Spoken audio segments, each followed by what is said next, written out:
जय Bhim. Doctor Babasaheb Ambedkar यांनी संविधान सभेमध्ये संविधान सुपूर्द करण्याअगोदर 25 नोव्हेंबर 1949 साली जे आपल्या स्वातंत्र्याला धोका आहे त्यासाठी त्यांनी भाषण केलेले होते व ते भाषण याचे मुद्दे आपण बघूया. तर बाबासाहेब म्हणतात, भारताची राज्यघटना ही कितीही चांगली असली तरी ती राज्यकर्ते त्याचा अवलंब कशा प्रकारे करता याच्यावर टिकून राहणार. पुढे चालून बाबासाहेब म्हणतात की राज्यकर्त्यांनी आपल्या राष्ट्रहितापेक्षा पक्षाचे हित जर श्रेष्ठ मानले तर या देशाचे स्वातंत्र्य धोक्यात येणार.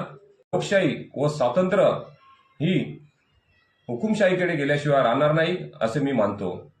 जर असे होत असेल तर बाबासाहेब एक संदेश देतात, जर असे होत असेल तर आपण आपल्या शरीरातील रक्ताचा शेवटचा थेंब असेपर्यंत आपण याच्यासाठी लढणे गरजेचे आहे.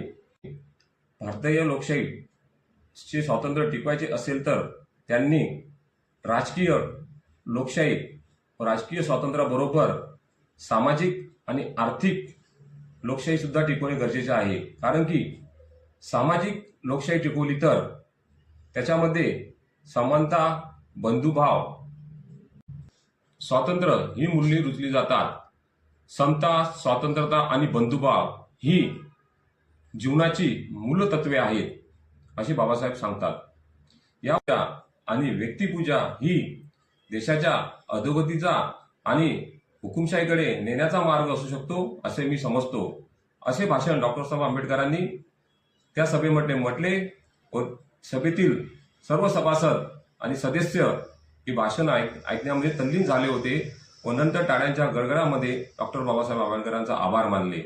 जय भीम.